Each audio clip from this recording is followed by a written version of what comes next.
Buenas compañeros y maestra, nosotros vamos a hablar sobre la Revolución Rusa. Empezaremos por las causas. Samara, ¿sabes algunas de estas? Claro, la Revolución Rusa principalmente se dio por la pobreza, hambre y la inflación de bienes utilizados por el pueblo, entre otros. Todo esto en el periodo de Zar Nicolás II. Este régimen estuvo durante siglos masacrando y oprimiendo al pueblo, aunque la entrada a la Primera Guerra Mundial fue el límite del pueblo, donde ya no solo eran tensiones y revueltas entre la clase baja, el pueblo se había levantado en armas. Bastante interesante. Ahora, ¿podemos hablar exactamente sobre la Revolución de 1905? En esta revolución hubo una huelga de trabajadores de la fábrica Putilov, ubicada en San Petersburgo, que fueron aplacados por disparos a mansalva. Esto fue lo que encendió la revolución. Fue denominada Masacre del Domingo Sangriento. Ocurrieron motines navales, surgieron movimientos nacionalistas en Polonia y Finlandia. Se movilizó la clase obrera dando lugar a la formación del primer soviet. También estalló la huelga ferroviaria. Zar Nicolás II dio a conocer su manifiesto de las libertades. Sin embargo, el documento no dio una fecha de cuándo iniciarían estas nuevas reformas. Después de la llegada del ejército de Extremo Oriente, Nicolás desconoció el decreto. En Moscú, los bolcheviques encabezaron la insurrección, pero después fueron derrotados. El gobierno se impuso fácilmente y en 1906 las iniciativas fueron aprobadas y confirmaron a Nicolás II como monarca absoluto.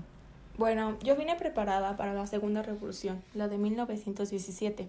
¿Te importaría que hable de ella? Para nada, compañera, platícanos. Ok, la entrada de Rusia a la Primera Guerra Mundial provocó escasez de productos básicos y con esto hambre y miseria. Por este motivo, el 23 de febrero de 1917 estalló una gran huelga, extendiéndose por todo el país. Esto creó el Soviet de Obreros y Soldados de Petrogrado, que al inicio apoyaban al gobierno, pero terminaron separándose de él. Lenin regresó, dando los pasos para una revolución formal con el lema Pan, Tierra y Paz. Y con esto, el 3 de julio hay un nuevo levantamiento. De nuevo hubo una fuerte represión, por lo que Lenin vuelve a huir. Después de un tiempo, vuelve y el 24 de octubre de 1917, los bolcheviques tomaron Petrogrado y al día siguiente los soviets apoyaron el levantamiento con la oposición de los bolcheviques, creando un gobierno en donde Lenin era el presidente. El 2 de noviembre los bolcheviques controlaron Moscú y la revolución de Rusia continuó creando una guerra civil, apoyada por países occidentales que duró 3 años. Gran aportación. Ahora hablaré de la contrarrevolución para complementar lo antes mencionado. La contrarrevolución rusa fue un conflicto armado múltiple que tuvo lugar entre 1917 y 1923 en el territorio del disuelto Imperio Ruso, entre el nuevo gobierno bolchevique y su ejército rojo, en el poder desde la Revolución de Octubre de 1917, y del otro lado los militares del exejército zarista agrupados en el denominado Movimiento Blanco. Esta estaba compuesta por conservadores y liberales, favorables a la monarquía y relacionados estrechamente a la Iglesia Ortodoxa rusa, así como los socialistas democráticos, los socialistas revolucionarios y los mencheviques contrarios a la revolución bolchevique. Los enfrentamientos más intensos tuvieron lugar desde 1918 hasta 1920. Los bolcheviques descansaban en la tesis de Carlos Marx, con el comunismo científico y en la interpretación que Lenin daba de esta. En respuesta, los monarquistas, demócratas y mencheviques se alzaron contra estos. Las grandes operaciones militares terminaron el 22 de octubre de 1922, cuando el Ejército Rojo ocupó Vladivostok. Esta guerra es conocida como Guerra Civil e Intervención Militar de 1917 a 1922. El Ejército Blanco, aún ayudado por grandes naciones como Inglaterra y Francia, perdió. Y por último, para cerrar este tema, ¿nos podrías dar algunas consecuencias que dio esta revolución? Claro, las consecuencias fueron dadas en todos los sentidos. Supuso un cambio profundo dentro de la sociedad. La primera mencionada fue el derrocamiento del régimen zarista y la dinastía Romanov, que llevaba siglos de poder absolutista denominado Imperio Ruso. La segunda fue la creación del primer Estado socialista del mundo, conocida como la Unión de las Repúblicas Socialistas Soviéticas, también conocida por sus siglas URSS, adoptando ideas socialistas y desarrollando ideas anarquistas y comunistas. Se dieron discrepancias después de la muerte de Lenin, de cuál camino tomar, entre dirigentes como Stalin y Trotsky. Pero sin duda, la implantación del socialismo estaba ahí. Después de la revolución, la URSS se convirtió en una de las principales potencias económicas a nivel mundial, hasta su disolución. La URSS salió de la Primera Guerra Mundial después de la firma del Tratado de Brest-Litovsk con Alemania. Un dato fue que la URSS pugnó por la supremacía mundial con Estados Unidos en la Guerra Fría. Bueno, entonces eso sería todo por nuestra parte. Muchas gracias por escucharnos, compañeros.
Mi nombre es Andrea Paulina Magallán Hernández del grupo 605 y me acompaña Marco Antonio Flores Ortega del grupo 603 para tratar algunos temas que son la globalización y neoliberalismo, grandes bloques económicos del mundo actual, la globalización de la economía, los conflictos étnicos, la migración como consecuencia del neoliberalismo.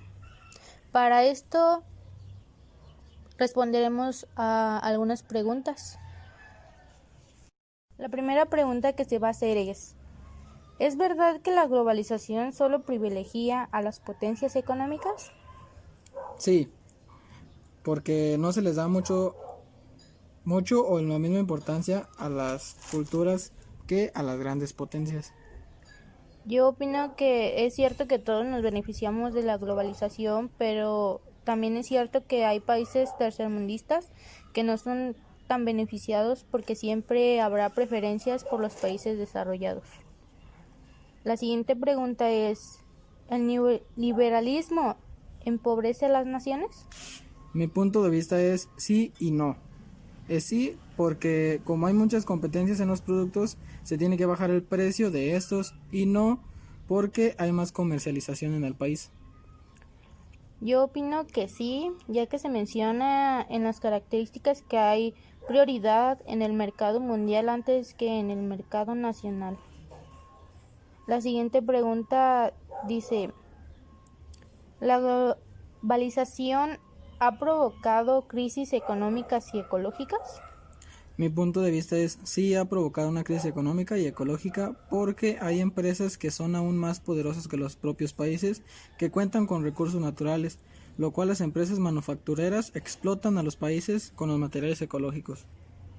Y mi opinión es que sí, incluso estos llevaron a que hubiera movimientos sociales con la intención de contraponerse a la globalización. De hecho, a estos se les hace llamar los globalifóbicos. La siguiente pregunta, la 4, menciona causas por las que la gente se desplaza de su lugar de origen.